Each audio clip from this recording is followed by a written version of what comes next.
आज की वीडियो से हम लोग शुरू करने वाले हैं ओप्स के बारे में। तो ओप्स क्या है? और वो एक ऑब्जेक्ट ओरिएंटेड प्रोग्रामिंग अप्रोच है। इसका मतलब क्या है? सबसे पहले इन किताबी भाषाओं को हम साइड में हटाते हैं। जैसे देखो, हमारे पास एक डेटा टाइप है। डेटा टाइप जैसे मैंने बताए थे, नंबर है, स्ट्रिंग है। तो नंबर में हम लोग नंबर स्टोर करते हैं, स्ट्रिंग में हमारे पास स्ट्रिंग है।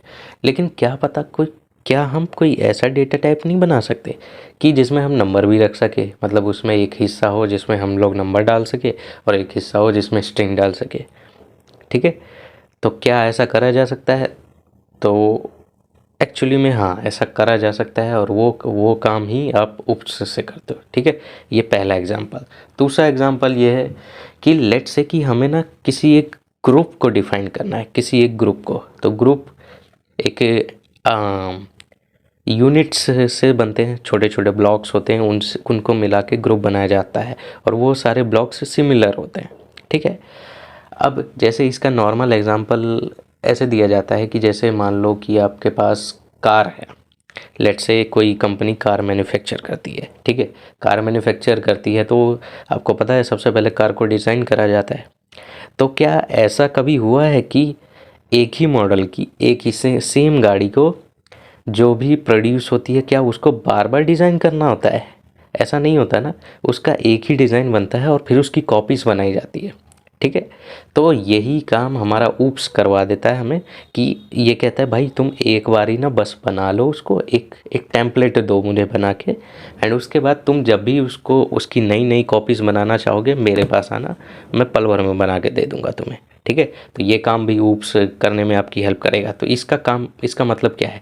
ये कोड रीयूजेबिलिटी को बढ़ा देता है। ठीक है, कि कोड का आप बार बार यूज़ कर पाओ बिना ज़्यादा कोड लिखे। इसमें ये आपकी हेल्प करता है। अब ऊप्स के ना 4 पिलर्स हैं। पिलर्स मतलब जिन पे ये है बना हुआ है कि ऊप्स ना एक्चुअली में एक कॉन्सेप्ट है। ठीक है, तो हमारा जो जावास्क्रिप्ट है ना, इस कॉन्सेप्ट को वो करता है और ये हमें क्लासेस बनाने की आज़ादी देता है। ठीक है, तो इसके जो 4 पिलर्स है वो क्या है? सबसे पहला है एनकैप्सुलेशन। एनकैप्सुलेशन, तो एनकैप्सुलेशन क्या कहता है? एनकैप्सुलेशन कहता है कि जैसे कि आप ना छोटे छोटे एलिमेंट्स को कंबाइन करो एंड एक बड़ा एलिमेंट बनाओ जो कि कॉम्प्लेक्स टास्क कर सके। जैसे कि लेट्स से हम लोग किसी एक टॉय की ही बात करते हैं। तो टॉय का जो हाथ पैर है ये सब अलग अलग रहेंगे तो कोई फ़ायदा नहीं है, वो कोई टॉय नहीं है। लेकिन उनको जब कंबाइन कर दिया जाता है तब वो एक टॉय बन जाता है एंड उसका रियल केस में कुछ यूज़ है। ठीक है, तो वो होता है एनकैप्सुलेशन। फिर है इसके बाद एब्स्ट्रैक्शन। ठीक है, तो एब्स्ट्रैक्शन क्या कहता है? एब्स्ट्रैक्शन कहता है कि देखो भाई, जैसे कि हम टॉय के ही एग्जांपल को आगे बढ़ाते हैं तो उसमें टॉय चलता है। ठीक है, तो अगर कोई बच्चा उससे खेल रहा है तो उसको बस इससे मतलब है कि वो चल रहा है या नहीं चल रहा, उसको इससे मतलब नहीं है कि वो चल कैसे रहा है। ठीक है, अब वो बात अलग है, अगर वो क्यूरियस है तो वो बात अलग है। लेकिन नॉर्मल केस सिनेरियो में बात कर रहा हूँ मैं कि बच्चे को उससे फ़र्क नहीं पड़ता कि वो टॉय मूव कैसे कर रहा है। ठीक है, उसको बस इससे फ़र्क पड़ता है कि ये मूव कर रहा है, अच्छा है, मेरा काम हो रहा है, दैट्स इट। ठीक है, तो उसे ही हम लोग एब्स्ट्रैक्शन कहते हैं। यही काम इसमें भी होता है कि मैं एक पीस ऑफ कोड आपको दूंगा, आपको समझने की ज़रूरत नहीं है उसमें क्या लिखा है, बस आपने जैसे कि ऐसे ही करके माना कि मुझे एक ऐसा फंक्शन दो जो किसी भी तरीके से एक स्ट्रिंग में उसमें पास करूँ और जितने भी स्मॉल लेटर्स हैं ना वो मुझे निकाल के दे दे। ठीक है, आपका ये टास्क था। तो मैंने एक फ़ंक्शन बनाया और आपको दे दिया। मैंने कहा कि आप सोचो मत, बस मुझे इसमें स्ट्रिंग पास करो और ये डायरेक्टली आपको स्मॉल केस वाले जितने भी कैरेक्टर्स उसमें आ रहे होंगे वो आपको रिटर्न करके देगा। ठीक है, तो ये हुआ एब्स्ट्रैक्शन कि हमें मतलब नहीं अंदर क्या हो रहा है, बस हमारा काम हो जाना चाहिए। ठीक है, इसके बाद है हमारे पास पॉलीमॉर्फिज्म। पॉलीमॉर्फिज्म में ये होता है जैसे कि एग्जांपल के लिए मान लो कि एक कार है। ठीक है, नॉर्मल एक व्हीकल है, फोर व्हीलर। ठीक है, तो पहला तो सिनेरियो ये है कि उसमें लोग बैठते हैं और लोग इधर उधर मूव करते हैं। लेकिन उसी का एक अपग्रेडेड वर्जन उसमें मान लो एक वो है लाइक पीछे एक बड़ा सा कैबिन टाइप का है जिसमें आप सामान भी स्टोर कर सकते हो। तो वो एज अ आपका ट्रॉली वगैरह भी वर्क करने लग गया, ठीक है। अभी भी वो है कार ही, लेकिन कार में कुछ चीज़ एनहांस कर दी गई। तो इसे ही हम लोग बोलते हैं पॉलीमॉर्फिज्म। और ऐसे ही करके फिर इनहेरिटेंस चलता है, ठीक है। तो अगला है इनहेरिटेंस।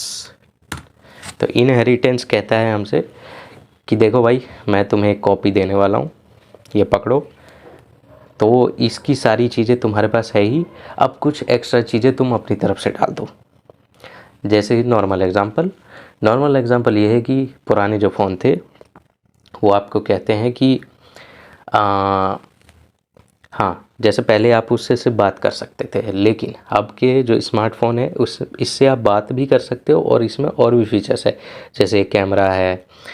और एक्चुअली में आप इसे ना पॉलीमॉर्फिज्म भी समझ सकते हो कि जैसे ये कैमरा भी है, ये एक ऑडियो रिकॉर्डर भी है, वीडियो रिकॉर्ड भी हो सकती है इससे, ये एक एज अ इंटरनेट डिवाइस की तरह भी वर्क कर सकता है, स्टोरेज डिवाइस भी है ये, ठीक है। तो ये भी इसको आप एज एन एग्जांपल पॉलीमॉर्फिज्म भी समझ सकते हो। इनहेरिटेंस इसमें यह है कि इसमें जो कॉल करने की एबिलिटी है वो दूसरे फ़ोन से आई है, ठीक है। तो इसे हम लोग इनहेरिटेंस बोलते हैं। तो ये जो 4 पिलर्स है, ये मेन पिलर्स हैं ऊप्स के। इन्हीं से लेके इसका जो पूरा कॉन्सेप्ट है ऊप्स का वो बनाया गया है, ठीक है। और ये बहुत ज़्यादा इम्पॉर्टेंट है। मतलब ये एक्चुअली में आप ना इसको एक बार ही जब सीखना चालू करोगे तब आपको लगेगा कि हाँ, इससे क्या नहीं किया जा सकता है। मतलब ये आपके लिए बहुत ज़रूरी है अगर आपको लाइक अच्छे लेवल का प्रोग्रामर बनना है। प्रोग्रामर मतलब आपको आपकी थिंकिंग को ब्रॉड करना है ना, तो आपको ऊप्स के बारे में सही से समझना ही पड़ेगा, ठीक है। तो आई होप आप लोगों को ऊप्स के बारे में जो आज मैंने सिर्फ इंट्रोडक्शन दिया है, हम लोग कल से शुरू अगली वीडियो से चालू करेंगे जो भी करना होगा इसमें, ठीक है। तो ये इंट्रोडक्शन आपको सही से समझ में आ गया होगा, आप लोग तैयार होंगे ऊप्स को चालू करने के लिए। तो आजकल बस इतना ही, मिलता हूँ मैं आपसे नेक्स्ट वीडियो में। सी या बाय।